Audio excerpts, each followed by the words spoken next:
Now, into the ticket office of Disneyland. Oh boy, let's do this.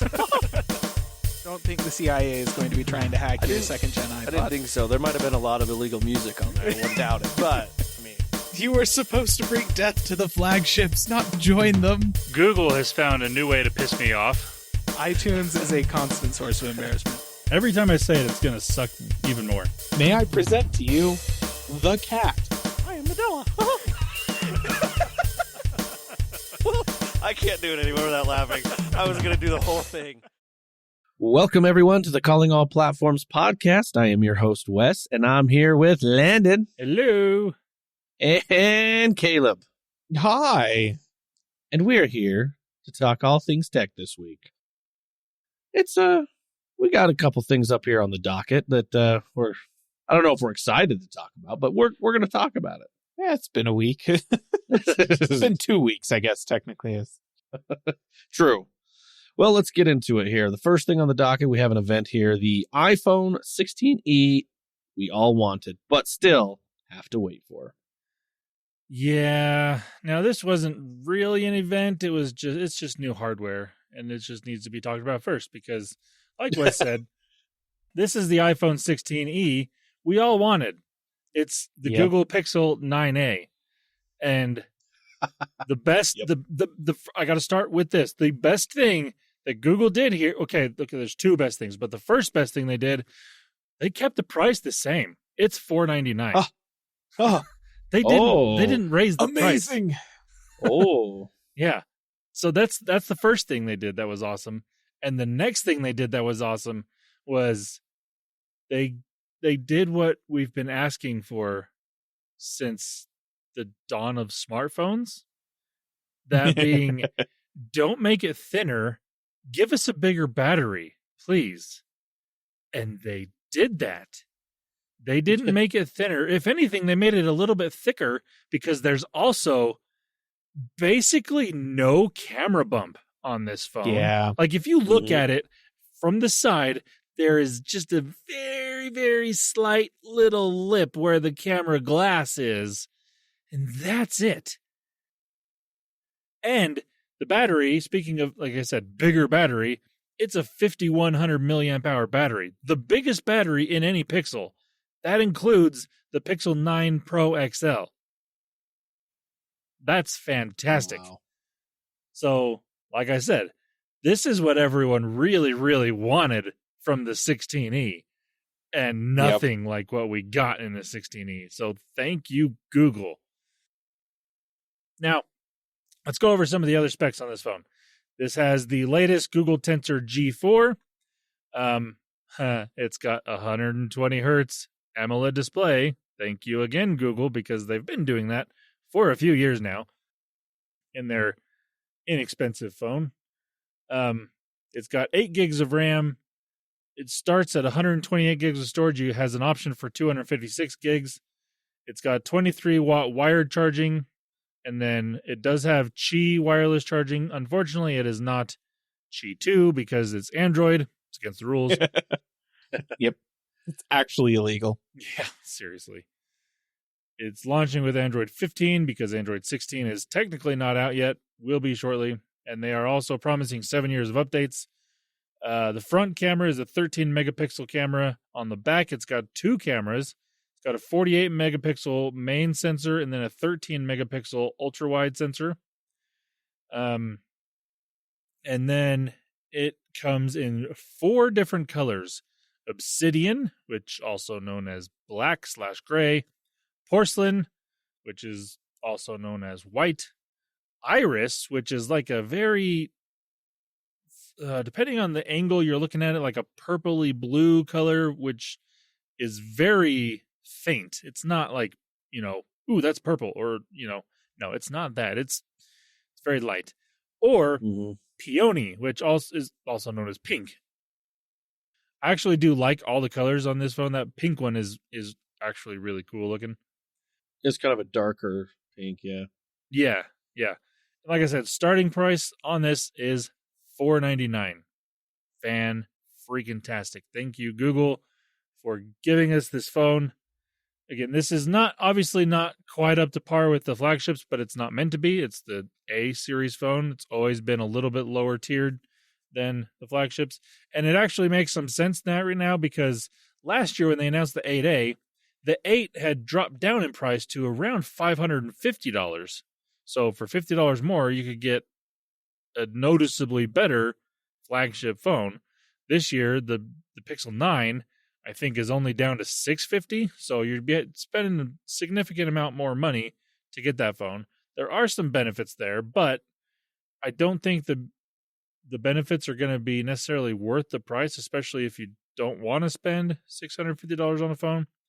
For $500, I think this is an absolutely excellent phone. Yeah. I mean, the Pixel A series has been very popular and very well received by anybody that's bought it in the past. So, I mean, that's basically all I can say about the phone because, I mean, we don't get review units. Why would we? We're not that cool. But as Wes did mention also, we still have to wait for it because when it was announced, it was supposed to go up for pre-order, and it did for maybe 5 minutes or so, maybe. And then Google's like, nope, shut it down, we're done. And apparently there's some sort of quality issue is what Google is saying. We don't know what the quality issue is, whether it's software or hardware. I would imagine it's got to be on the hardware side of things. But again, we don't fully know, and they haven't given us a new release date. The rumors are April, sometime in April. But again, we don't know that for sure. Like if you go to Google's website to look at this phone, instead of a pre-order button or anything like that, it's notify me, which also interesting. I mean, I kind of get it, but at the same time, it's like you could have just put it up for pre-order, then people can, order or at least put some money down to get the phone, and then just say it's not going to come out till next month or whatever. But I mean, I guess where they haven't given us a set date yet, okay, that kind of makes sense. But I mean, Sony does this all the time. They announce a phone and then it's not available for 6 months. So I guess maybe that's why nobody has a Sony phone. Yeah. I think that, I mean, it makes sense if it's a hardware issue. They might genuinely not know when it's going to be ready. Like they might be in the stage where they're kind of like, it's kind of a serious thing. Certainly we can't sell the phones with this. And they have to probably pull back all of the phones that they've already sent out, like to retailers and stuff like that, and send replacements, which means they got to manufacture those replacements. So like any manufacturing headroom that they had, they've lost, I think. And if that's the case, then I mean, yeah, it does kind of make sense that they would not give any kind of date, not open it up for pre-orders, because it's all like, this could be next month, this could be in 3 months, 4 months, 6 months, like who knows. So yeah, interesting. Yeah, but like I said, it should be a really good phone once it is available. The one thing I failed to mention, so I did mention that it basically has no camera bump. It also is missing the iconic camera bar that Google has been known for over the years. It does still have the pill-shaped cameras sit like where the camera sensors actually are, which is very similar to what the 8A was. Like it still has, it's basically the same shape of camera sensors that are there, but the metal bar that was stretched across the back of the phone is also gone. So that, I mean, I get it. Yeah. Because again, there's no bump at all, but that bump kind of made it so there wasn't a bump in a sense because it didn't rock at all.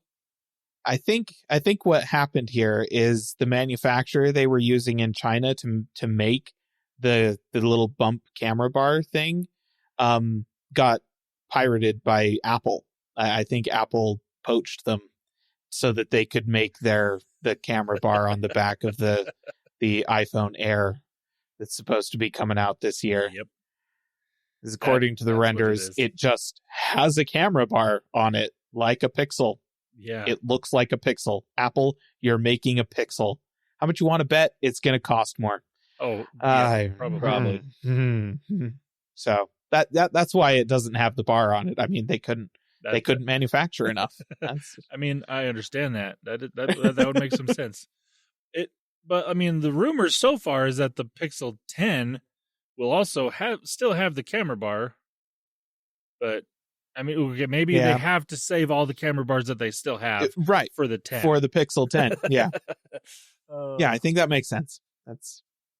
Yeah. So if you were interested in looking at this phone, it is like you can go look at it. There are reviews out. Well, not even full reviews yet either. They had a weird embargo that they only were reviewing the hardware. You couldn't review the software, which is odd. Usually a red flag. It's like, okay, if places don't let you put out a review of everything at once, usually not a good sign. But at the same time, we also are very familiar with the Pixel hardware software experience. It's going to be more or less the same across all the devices. It's just a matter of how the hardware in the lower end phone utilizes that software. So we kind of have an idea of what it's going to be. So I don't think that's as much of a red flag as it could be. Hopefully, we'll obviously find out at a future date.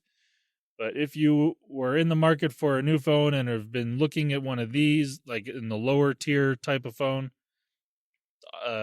not the iPhone 16e, don't get that one. Get the Pixel 9a. No, it's going to be more affordable and a much better experience overall. Yeah.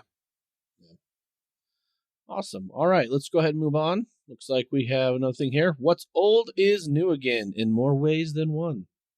Yes. So, listener, we've mentioned how, was it a month ago probably, that Google basically put the Pebble OS as an open source software, and the original founder of Pebble was like, oh, I'm going to take that and come out with a new Pebble watch. Well, he couldn't technically come out with a Pebble watch because Google owns the name Pebble. So he came out with this is the more ways than one, where what's old is new again, because the name is not the name of a processor. Don't get confused when I say this, but it's the Core 2 Duo. This is not an Intel processor from 15 years ago. This is a watch from 10 years ago. Yeah. But that's the name of the watch, is the Core 2 Duo. It's basically what the Pebble 2 was, almost spec for spec. It's kind of interesting. And from what I understand, actually, is the manufacturer that made the original Pebble 2 still had a bunch of the old hardware lying around. And the guy was like, hey, can we buy some of that off you and make a few more as well? And they're like, yeah, sure, why not? And that's what they did. And that's the awesome. The Core 2 Duo is the watch. So Core, I guess, is the company, the brand behind this new quote unquote Pebble watch. And then, it's the Core 2, and then they threw Duo in just for kicks and giggles. I don't know, because Intel can't use it anymore. I don't know. But I don't fully understand it, but I love it. It's great. Like, it, as much as Core 2 Duo was an interesting name back in the day, for the fact that they used it for this, I actually absolutely love it. No, it's so hilarious. Like, I saw this in a headline, and I was like, Pebble Core 2. Like, I had such a mental double take. I'm just like, what am I reading here? I mean, Did not parse. Maybe the chip that's inside is a Core 2 Duo. That would be so dumb. Or at least it's probably more powerful than a Core 2 Duo, let's be honest. It probably is more powerful than the Core 2 Duo. No, as the owner of several Core 2 Duos, those are about the size of a smartwatch. Just the chip itself. No. Yeah. It was funny. It was just, I saw that name and I was like, wait, what? Yeah. So the Core 2 Duo, listener, I'll just go through some of the specs here. It's got a 1.2-inch black and white e-paper display. So, I mean, like I said, if you're familiar, if you remember back in the day, like I said, about 10 years ago, when the original Pebble watch came out, and this is the Pebble 2 is basically what this is. It's that watch. It doesn't have a touchscreen because the Pebble didn't have a touchscreen. It's just controlled with buttons on the side. It comes in either black or white. Starting price is $149, so it's pretty inexpensive for a smartwatch. It is a very basic smartwatch. It doesn't do a whole lot of stuff. It'll give you notifications. You can't do anything, like you can't respond to anything via the smartwatch because it's not that kind of watch. The biggest thing here, though, is it does have 30 days of battery, which is better than what the original Pebble was. The original Pebble, I think, was 7 days. And the Pebble 2 was very similar to that. So you're getting 30 days worth of battery. And that's basically just has to do with the fact that battery technology has come a long way in the last 10 years. So that's really nice. It does have step and sleep tracking. So that's pretty cool. And another upgrade from the Pebble 2 is this one has a microphone built in, which the other one did too, but this one also has a speaker. I'm not entirely sure what that's going to be used for, but it does have one. So, audible notification sounds? Maybe. That's the only thing that would make sense. I know. I wouldn't want to take a phone call. I mean, I don't like taking a phone call on my watch because, yes, it has a speaker. Don't use that, please. Anybody out in public, don't do that. Don't be that person. It's like the type of person that's holding their phone out on speakerphone in the store. Don't be that person either. Don't be that person. Also, if you're filming videos with the back camera on your iPad, stop it. Just, don't be that person. This is a PSA. person. This is a PSA moment. Stop doing these things. Nobody likes it. Side tangent there. I am actually glad I haven't seen anybody doing that in at least 5 years or more. It has been a while. Now have a smartphone and know that camera is better than their iPad camera. So that's nice. And it's really inconvenient to try and shoot a video on a book. Like, there's a reason cameras aren't shaped like that. I don't know. Yeah, weird. The next watch that they announced, because they did announce 2, is the Core Time 2. Now, this is basically what the Pebble Time 2 was going to be. They had announced the Pebble Time 2 back in the day as well, but it never actually launched in time before it was bought by, who bought Pebble? Fitbit. Fitbit, right? That's right. And then Fitbit just stopped doing anything with Pebble because I don't know. But the Core Time 2 is very similar to the Core 2 Duo, but this has a color e-paper display, and it is also a touchscreen, so a little bit better. It also has the same estimated 30 days of battery life as what they're claiming, so even though it's a more or less like the screen should be taking up more battery, they must have a bigger battery in this one because, again, 30 days of battery life. All the same features across the board there. The price is a little more expensive. It's $225 for this one, but that's because the display is going to cost a little more money. It looks very similar to the Core 2 Duo, but if you want to have the touchscreen and the color display, this is going to be the route you're going to go for. They don't have a date on this one yet. They said sometime this year. Rumors are December is going to be the launch date for the Core Time 2. That is technically this year. Yes, it is. I don't think they're going to wait till like the 31st of December, hopefully, but that technically would still be this year. But yeah, I'm trying to find the launch for the Core 2 Duo. If I remember correctly, I want to say April is when that's going to be available, but I am not seeing it. So if you happen to be the type of person that either hasn't had a smartwatch in the past, or you did have one of these and you really liked it and you just kind of you don't necessarily need all the fancy stuff that, the modern smartwatches give you, this is a great option. I love both of these watches. They both look really good. Functionality-wise, I think they are perfectly fine for most people because, let's be honest, most people really only get a smartwatch for notifications and step tracking. Yep. That's really it. If you need something more than that, you know you need something more than that, and you look for a specific watch for what you need. So, there you go. The new Core Time 2 and the Core 2 Duo that is not an Intel processor. I kind of want to get one just so that I can say, oh, that's the Core 2 Duo. Just to say it, yeah. I just want it Yeah. just for that. Well, let's go ahead and move on. Speaking of Intel and products, I guess we could talk about their new CEO. Yeah. So, listener, you may recall that we mentioned that Pat Gelsinger had parted ways with Intel, to put it kindly. Yes, to put it parted what I suspect more accurately was driven off by the board. So Yeah. Intel's been somewhat rudderless in the interim, and let's be honest, Intel's just been struggling in general. But they have announced their new CEO.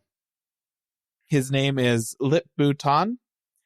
He has been or was on the board for Intel before a couple of years ago when Pat Gelsinger and him clashed and he left the board. He did not like Pat. He has like a lot of ideas about things he's going to do differently. And in essence, they boil down to, it's the inefficiencies inherent in the way that Intel's been doing business are the reason that we're struggling so much. And it's like, okay, I guess that's very, very broad, but all right. Biggest issue, to be clear, don't have an issue with the dude. Nothing about, he's been around the tech sphere for a while. He served on the boards of HP and SoftBank. He has done some CEO stuff before at smaller companies that were fairly successful. So things might be fine, but he is a vocal opponent of Pat Gelsinger's plans at Intel.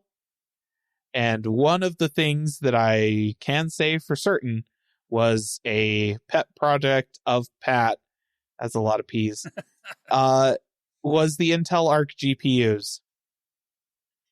So if we take at face value the fact that Lip Bhutan doesn't like Pat Gelsinger, there's reasonable expectation that he may kill their GPU division, and they'll go back to only making integrated GPUs for their CPUs. And that would really suck, especially since they have entry-level GPUs that are price competitive and performance competitive with anything, like the very best of AMD and Nvidia, like at like the $200 to $300 price range. If you're buying a brand new GPU, it makes absolutely no gosh darn sense to get one from AMD or Nvidia. You can get a B580 instead. Do that, right? So it's nice to see some actual competition from a third GPU manufacturer, but that might not be around for too much longer. So that's that. Intel has a new CPU or CEO. It'd be nice if they had some new CPUs. Yeah. Has a new CEO. It's too early to say whether or not anything is really going to happen. He's been on the job for 5 days as of recording. So no idea what's going to come in the future. But I am slightly worried about Intel's GPU division. So there you go. Okay. Guess time will tell.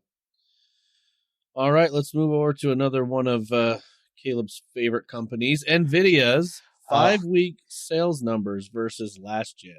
We are literally not allowed to go an episode without talking about Nvidia in this day and age. It's his new favorite topic. I'm just so done. So this past week, Nvidia did a couple of things. They hosted the GTC, which is the GPU technology conference or something like that, which just so happened to overlap with the game developers conference. So interesting timing on that. You will note that this is, in terms of the structure of our podcast, I'm talking about this around the time, talking about Intel. We're going to be talking about text messaging and phones here in a little bit. This is not a gaming thing. So, and I'm not talking about GDC. We're talking about Nvidia's conference instead. So you may take from that some things, but let me explicitly state there were no new GPUs for gamers announced by Nvidia at GTC. They didn't talk at all about GPUs. In fact, the entire thing was geared towards investors and data centers buying gigantic piles of AI accelerators and data center GPUs. They also didn't have a presence at the Game Developers Conference, did not say anything about GPUs over there. The closest thing during GTC that Nvidia got to even mentioning the existence of gamers was they had a food truck outside where you could go to buy Nvidia merch, and they were selling 5080s out of that truck. That is as close as gaming GPUs got to being a part of Nvidia's graphics technology conference. So that's a fun little detail. Just before GTC kicked off, Nvidia released a statement, a graph essentially, that was all like the messaging was essentially, listen, we don't know why everybody is complaining about the lack of availability of 50 series GPUs. The simple fact of the matter is we, over the past, the first, if you take the first 5 weeks of the 50 series and compare it to the first 5 weeks of the 40 series, we have sold more than double the number of GPUs in that same time period. Or was it more than that? Was it like 3 times as many? It was a lot. They're like, so why is everybody complaining? Completely failing to mention that the first 5 weeks of the 50 series has comprised the launch of the 5090, the 5080, the 5070 Ti, and the 5070. That's 4 GPUs, 2 of which at least are solidly in what should be the mid-range of graphics cards, and therefore should be fairly mass market and sell in very large numbers. The first 5 weeks of the 40 series was the 4090. That's it. They had one card, and it was the super expensive Halo product that a very small number of people were ever going to buy, right? Most gamers were never going to buy the 4090. Most gamers were never going to buy the 5090. That's comparable. If you want to compare the sales numbers of the 5090 over the past 5 weeks to the sales numbers of the 4090 over the past 5 weeks, that would be a fair comparison. But they didn't. They said the whole thing. And no, Nvidia, I'm sorry. You should have been able to outsell the 4090 by 5 times with just the 5070 in 1 week. Okay? Because that's what the pricing and availability of these GPUs should say. But no, all of them taken together, and you're like barely doubling the 4090 by itself over the first 5 weeks. That's not something to brag about, Nvidia. It's just not.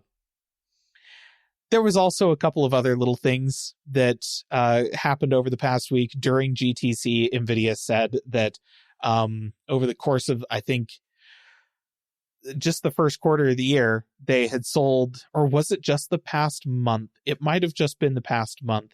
They had sold like 8 million, something like 8.6 million data center GPUs. And some industry insiders pulled some numbers, checked with some resources, and came up with a number of gaming desktop GPUs for that same time period to be approximately about 200,000, like 1 to 200,000 in the same time period that they sold 8.6 million GPUs to data centers. So if you are wondering why Nvidia doesn't seem to care about gamers anymore, that's why. Don't buy their cards. They don't care. Their driver support's going to get worse and worse over time, I'm sure. Their prices are never coming down, and they're just going to continue to try and sell you last year's technology for this year's prices based on the idea that, frame generation, it's, AI hallucinated frames are as good as actual rendered frames, and definitely don't pay attention to the ghosting or latency issues or anything like that. This 5070 is like basically a 4090 if you squint real hard and are in fact also blind. Yeah. Yep. Anyways, that sucks. It's good times. So that's what's been happening with Nvidia over the past couple of weeks.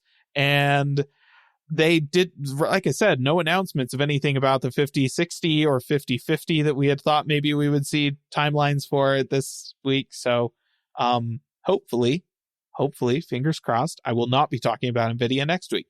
I'm not going to hold my breath. Wouldn't that be nice? Oh, don't. I think you'll asphyxiate and die. All right, let's move on. RCS will soon be encrypted for everyone. Yes, good news here is, so if you are an Android user and you use Google Messages, RCS has already been encrypted back, for messages sent between those users. It's been between iPhone and Android that RCS has not been encrypted, and that's partially Apple's fault. I only say partially because technically the RCS standard was not encrypted, and that is what Apple has been using instead of using what, like, Google added their own end-to-end encryption for RCS in Google Messages. Apple could have used theirs. Google offered it to them. They didn't do that. Apple also could have, built their own in, but they didn't do that. But the new RCS Universal Profile 3.0 is what it's called, is going to have end-to-end encryption as a standard in RCS across the board. So that will bring end-to-end encryption to RCS chats from iPhone to Android, from iPhone. Well, you're not using RCS from iPhone to iPhone because duh. But yeah, anywhere else you're using RCS, it will be end-to-end encrypted, and that is really nice. This will be rolling out to iPhones in a software update sometime in the future. I would imagine this probably won't happen until sometime with iOS 19, but we don't know that for sure, but I don't expect this to come out in iOS 18. I think it'll be a thing in iOS 19. I don't know if it will be with 19 at launch. It could be, considering it's technically now available. I hope Apple will do that. But I also would not be surprised if it's like a 19.1 or some like a point update inside of iOS 19. But the good news is that end-to-end encryption is coming for everyone that is using RCS. If you are not using RCS, why? Seriously, why? It's so much better than SMS ever was and ever could be. So please, if you are not using it, just go into your settings and turn it on, because it's much, much better. Much better experience for everyone. Please. All right, let's move on. All right, we're OnePlus. You tried this already. Now, this was going to be bad news, but it's not entirely bad news. So OnePlus, a few years ago, they came out with I don't even remember which phone it was that they tried this on. They got rid of the alert slider, and everyone hated it because that is one of the reasons you buy a OnePlus phone, is for the alert slider. Like, people that buy OnePlus phones, they love the alert slider. Ask if you happen to know somebody that has a OnePlus phone, just ask them their thoughts on the alert slider, because that they're going to have thoughts on it. But Yeah. OnePlus has announced once again that they will be killing the alert slider, but they are going to be replacing it with more or less an action button that like the iPhone has, and other phones have also implemented this button.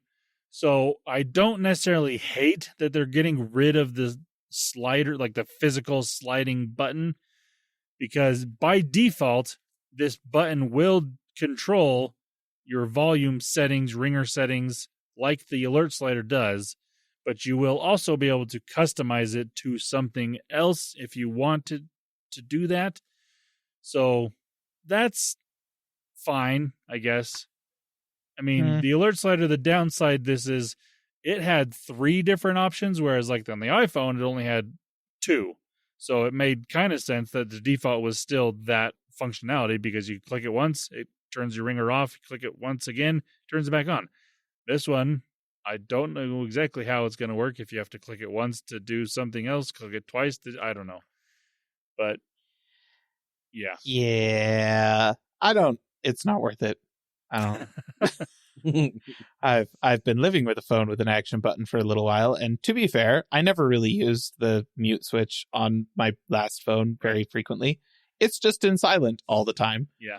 But I had occasion the other day to unmute my phone, and yes, the action button is just set to silence, because that's literally the only thing I could possibly think that I would want it to be. Apple. Anyways, so I unmuted it, and it was just, gosh darn, heck of a lot less satisfying and less intuitive. It's just not as good. It's not as good. Physical switches are good. Apple, they're good. It's a good thing. You should put the physical switch back on the front. Whatever. I mean, I'm in the same boat as you, where my phone is on silent pretty much all the time.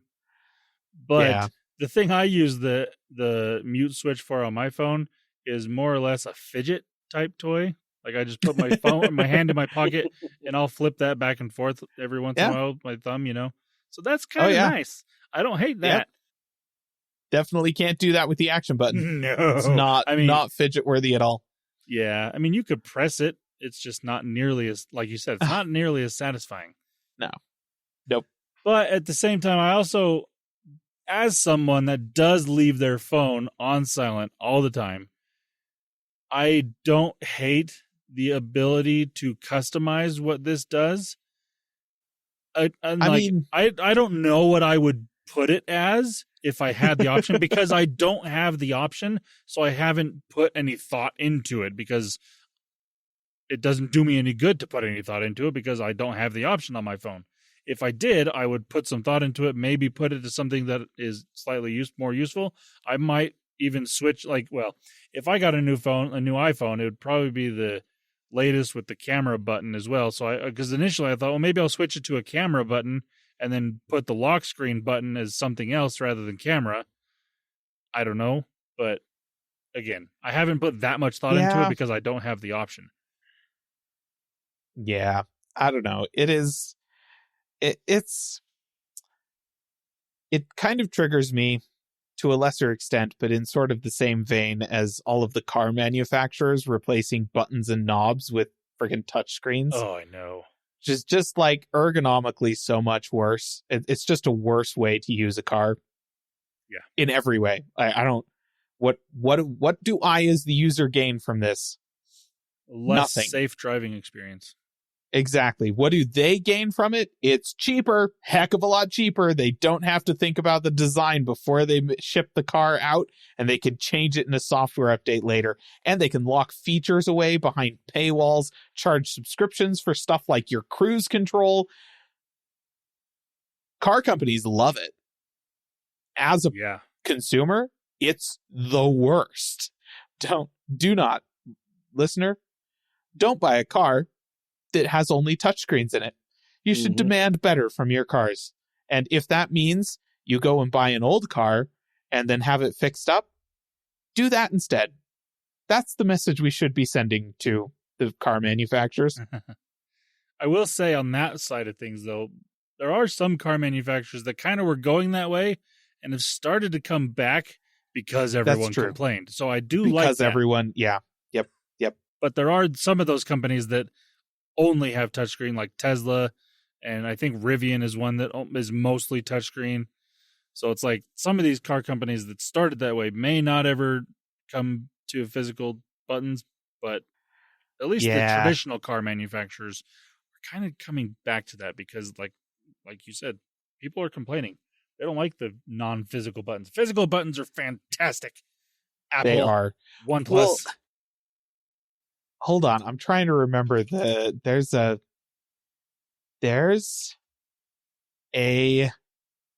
what is it called? The Ineos Grenadier. Okay, listener, if you haven't heard about this car, lovely tangent for you here. We're talking about cars for a minute. The Ineos Grenadier. So Ineos is a mining company. They don't make cars. That's not what they do at all. They don't manufacture cars. They own and operate mines and I guess manufacture some mining equipment. Okay. But the CEO of Ineos, apparently longtime, I guess Land Rover fan or Range Rover fan, but was just extremely disappointed with all the modern iterations of either the Range Rover or the Land Rover and decided that he was sick and tired of it. The most recent one released with like exclusively big touchscreens, and that was it. And he's like, nope, that's it. And so he hired a crew of people to design an off-roading SUV. And then he built it and is selling it. And it's called the Ineos Grenadier. And if you go and look at like pictures of the interior of this thing, yes, there is a touchscreen in there that you use for controlling your media and your music and stuff like that. There's also a panel up on the ceiling with like big old chunky metal switches on it and stuff like that for changing your drive modes and that kind of thing. And then all the volume controls, the climate controls and everything, it's knobs and there's like big old levers for your 4-wheel drive and stuff like that. It actually looks amazing. This is like a G-Wagon you could actually take on a safari. Yes. Yep. It's evidently also extremely well built, super capable off-road. Like it's a really good SUV. It ships standard with a snorkel. Yeah. Right? Like it's designed to actually do the off-roading stuff that it should be designed to do. And yeah. And honestly, it's expensive, but you can get it for less than $100,000, which, that's actually pretty price competitive with something like a G-Wagon. Yeah. So yeah, no. And geez Louise, the cabin of this thing, makes me so like simultaneously jealous and also impressed. Just the simple fact of the matter is this thing kind of makes you feel like you're in a cockpit flying a helicopter or something like that. And that is the dopest thing. So anyways, there you go, listener. There's my tangent for the episode. Quite the tangent. All right. Well, speaking of tangents, I feel might be coming on this next one. AMD launches the 9950 X3D. This one's actually going to be fairly straightforward. So when AMD launched the X3D version of their 7000 series processors, we had the 7800 X3D that immediately rose to the forefront as the gaming powerhouse. And the 7950 X3D and the 7900 X3D, so the 12-core and the 16-core versions, were not as great, right? Like they were still good, like strong CPUs because of 12 and 16 physical cores, so up to 32 threads, like that's a lot. You don't want to mess with that. But in terms of gaming, they actually suffered and fell behind the 7800 X3D in performance because of an issue that AMD was having with the CCDs on the processor. So, long story short, AMD puts multiple pieces of silicon on those higher end processors, as opposed to just one single silicon die that has 6 or 8 cores. In order to make a 12-core or a 16-core, they put 2 6-core silicon dies or to 8-core silicon dies and tie them together. When they put the 3D V cache on these chips, they only put it on one of them, right? So if you are using a 7950 X3D, only one of those dies has 3D V cache on it. The other one does not.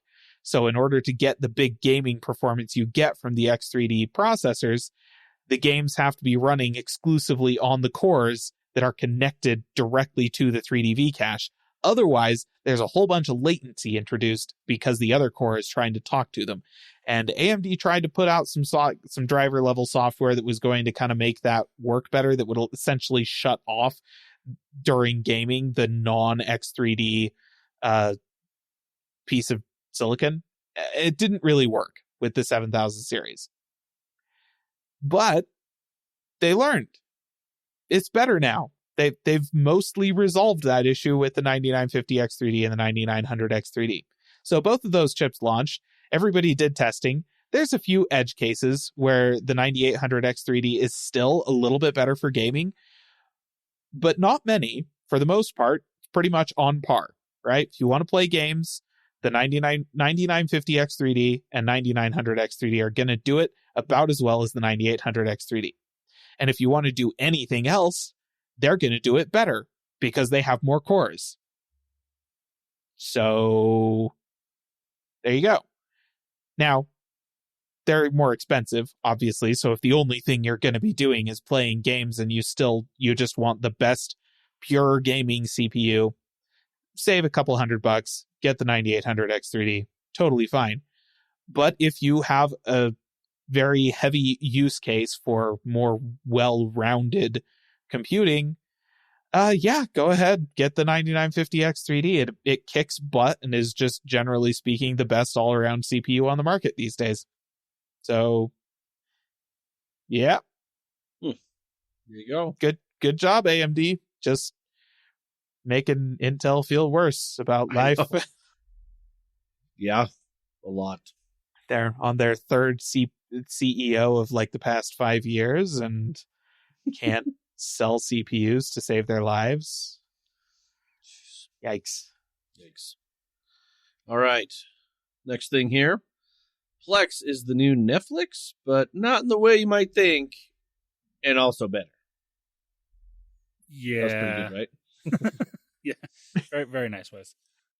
So, Plex is the new Netflix in not like they're going to start, having their own shows or things like that. No, they're not doing that.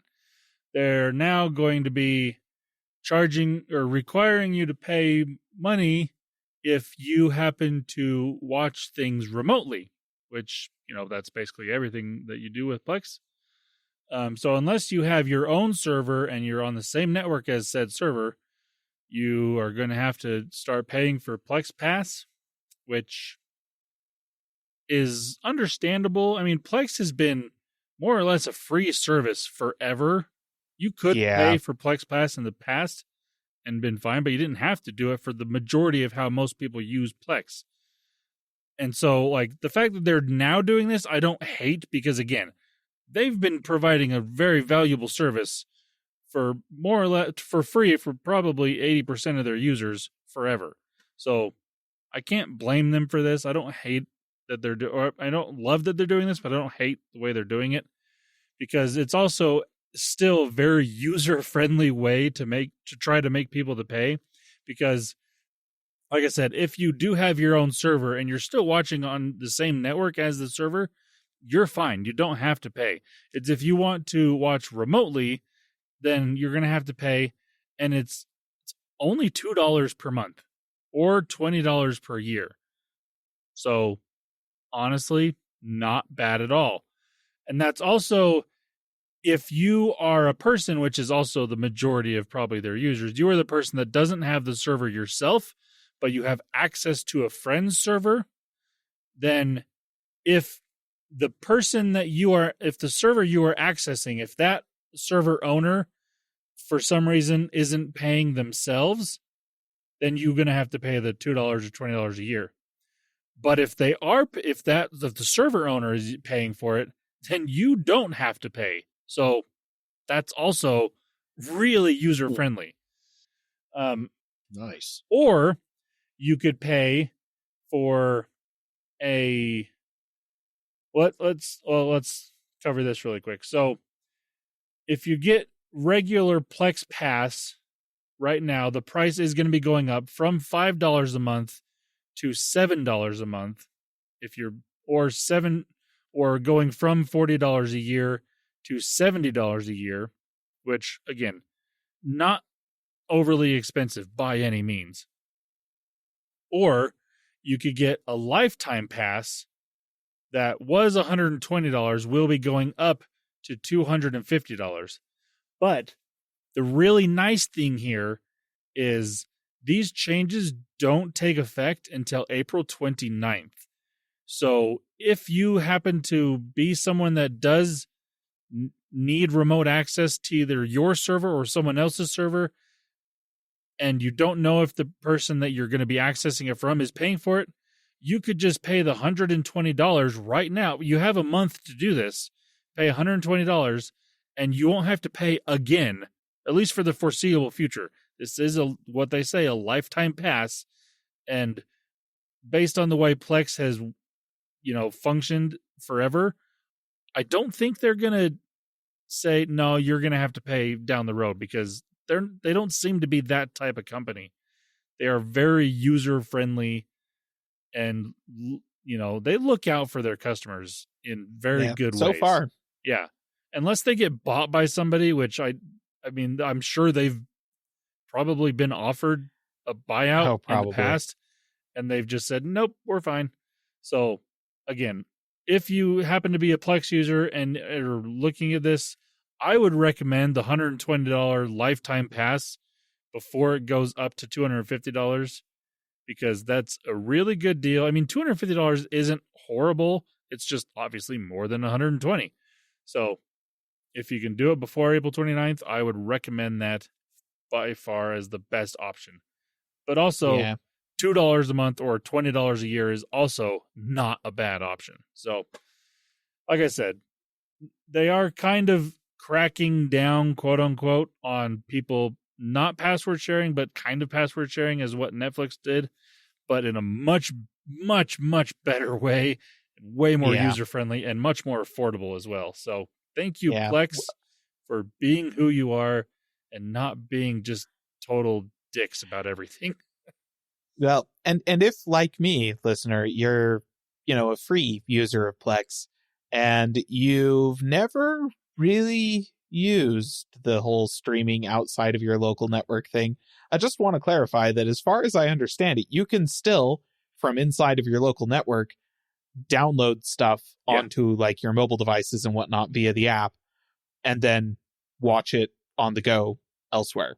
Right? Like you can still do your local content download and stuff and take that with you. You're just not going to be able to stream remotely, which, like, if you hadn't already explicitly set up your network to work with the remote streaming thing, you weren't doing that anyways. So like that functionality is still there. So for me, I'm still not going to pay for it. I'll be able to continue to use it exactly the same way as I was before. So I think Plex did a good job with this one. And the fact that they went a decade without actually raising their prices or reducing the functionality for anybody, and then it's a fairly minor increase now. Yeah. Pretty good. I mean, honestly, over the years, they've made Plex, they've added features without charging. Like, they do have now, you can stream live TV over Plex in certain ways. Like, obviously it's going to be ad supported, but that's fine. It's live TV. There's going to be ads anyways. And they've also got different shows that through different channels of their own that you can watch. And again, ad supported, but it's fine because it's free. So I love Plex. I love the functionality of it. And I don't hate what they're doing here at all. It's very reasonable. It's still very user friendly. and the price is really not horrible. Even the upgraded prices that they're going to be marking up to, not bad at all for what you get. Yep. Agreed. I don't use Plex, but I've heard really good things about it, so that's awesome. Okay, let's go ahead and move on. Got a little bit of gaming news here. Just kind of a quick thing I wanted to explain about. So at GDC, the Microsoft did a themed blog, and they shared an Xbox UI mock-up with Steam integration. So, okay, let's get into this before, because man, this is throwing people through a loop apparently. So yes, a while ago, probably a year ago, Xbox, the head of Xbox there, or at Microsoft Gaming, Phil Spencer, came out and said that he would like to see other stores on the Xbox. So he came out and actually said Epic, but he didn't say Steam, but obviously it was heavily implied. Yep. So, okay.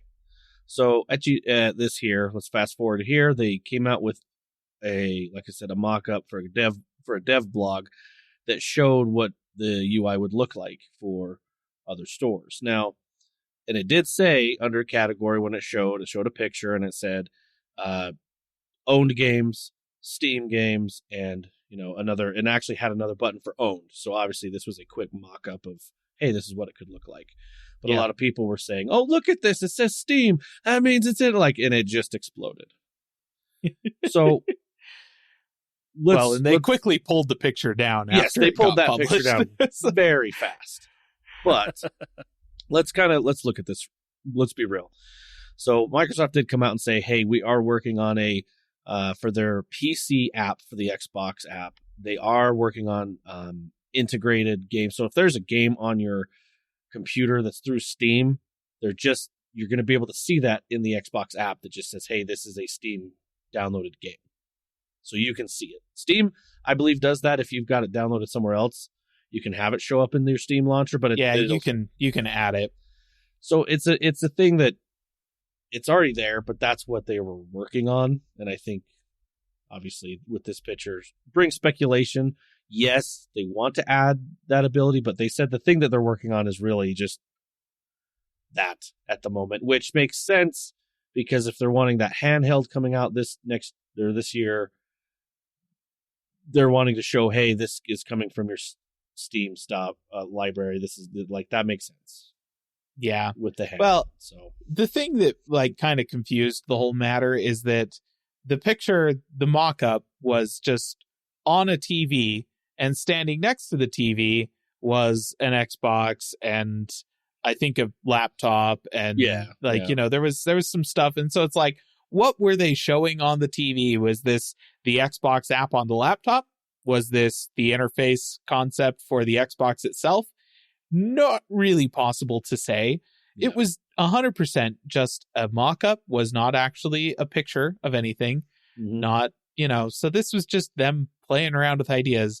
That being said, they have also gone on record as saying that, they're working on a more handheld gaming friendly version of Windows 11 for, handhelds. Yes.